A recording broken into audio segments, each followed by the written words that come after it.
My name is Leon, and today we are here at Balgownie Winery Estate in Bendigo. My company is called Glamping Experience, and we are in the glamping accommodations. And as you can see, 2 years ago we built 16 tents over here, 11 bell tents, and on the other side you will see 5 safari tents. Juan, like Julio. We're Balgownie Estate, based in Bendigo, Victoria. First vines that were planted were about 50 years ago. We started off with a winery space, which then developed into a winery with a cellar door, then a cafe. That's now been expanded to include accommodation, hence the glamping, with other accommodation as well. Restaurant, cellar door. Yeah, so it's actually expanded quite a bit over the last 4 years. Glamping was a point of difference for the region. There was no one doing glamping out here. We've got space, we're sitting on 200 acres and we've got these spectacular views over the vineyards and bushland. So it just made sense to do something that little bit different rather than the conventional accommodation.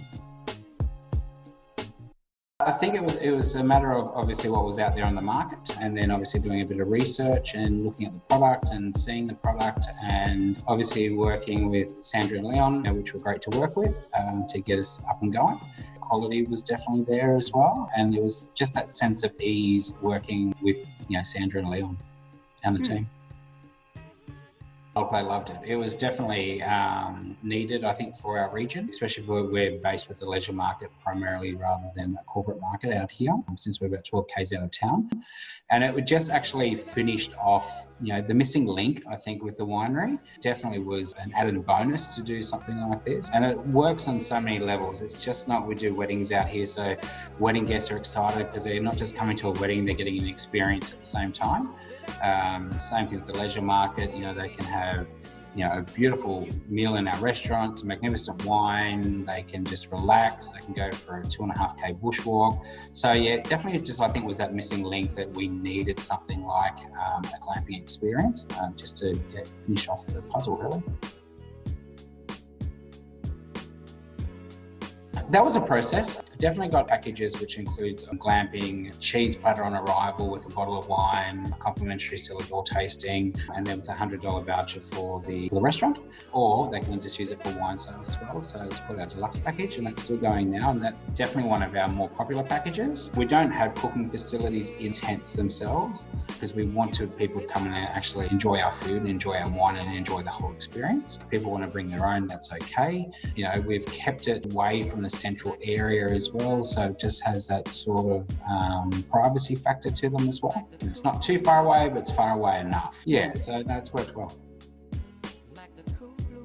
It's been an interesting mix because when our life wasn't affected by COVID, I was quite surprised on the international market who might be going to spend a couple of weeks in Melbourne with relatives and want to get out and have an experience while the relatives are at work, for example. So we found that we had quite a lot of international midweek, which was interesting.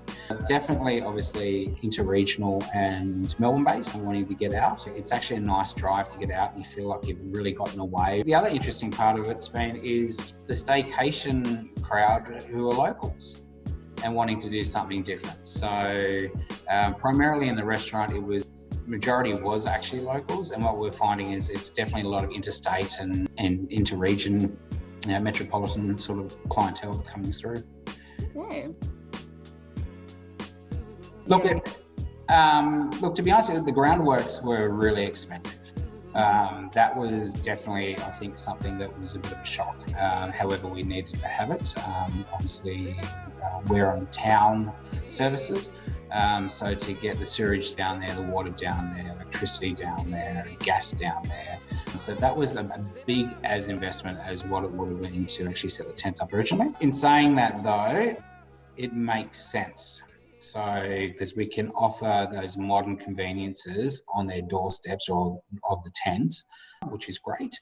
Definitely, if you look at it per square metre, rather than building a traditional building, I think it was definitely well worth it.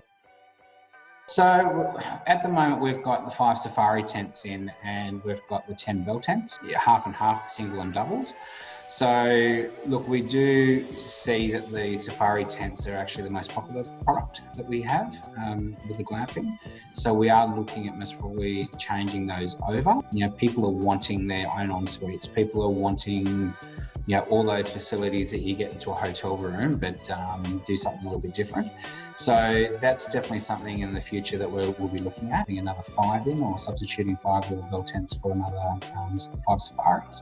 And that just comes down to actually looking at the product over the last couple of years and seeing what's been most popular and what's the best return, really. So, yeah. I think they're surprised, you know, because we've got heating and cooling, obviously there's running water, you know, there's coffee machines, you know. I think that it's actually going above and beyond their expectations of what they think they're getting, because it's got everything that you need in the tents just to chillax for the weekend if that's what you want to do, you know, and comfortable bed. So all of those sort of modern cons in a glamping setting has really, I think, blown a lot of people's expectations. It just comes down to the experience and the point of difference, you know, and that's exactly what it is. I mean, being the leisure market, people are always looking for something a little bit different, but they want all the facilities. So it's not like you're on, you know, 20-acre farm and you've just got a tent. We can offer a whole package of, you know, yes, you can just be in your tent for the night or the weekend, and just, you know, just enjoy the space. Or if you want to come wine tasting, or whether you want to come and eat in the restaurant, or if you want to go for the bushwalk, you're more than welcome to. We're only 12 kilometres out of Bendigo. So again, if they're staying a couple of nights and want to go for another experience at one of our other great restaurants, they can. We've got a beautiful heritage sort of, you know, walks and trails and buildings. And there's so much in Bendigo that people can experience rather than just coming out to us for our tents. It just gives people options. And a lot of people just, they get excited about the options, but once they're here and they're relaxing, a lot of the time they just don't even leave. The ongoing support from the organisation has been great. You know, we're looking at ways to better the actual product wherever we can. And Sandra and Leon have been fantastic in you know, listening to that advice and assisting us as soon as they can, which is great. As a partnership rather than a relationship, that's something that's really, really important, especially moving forward.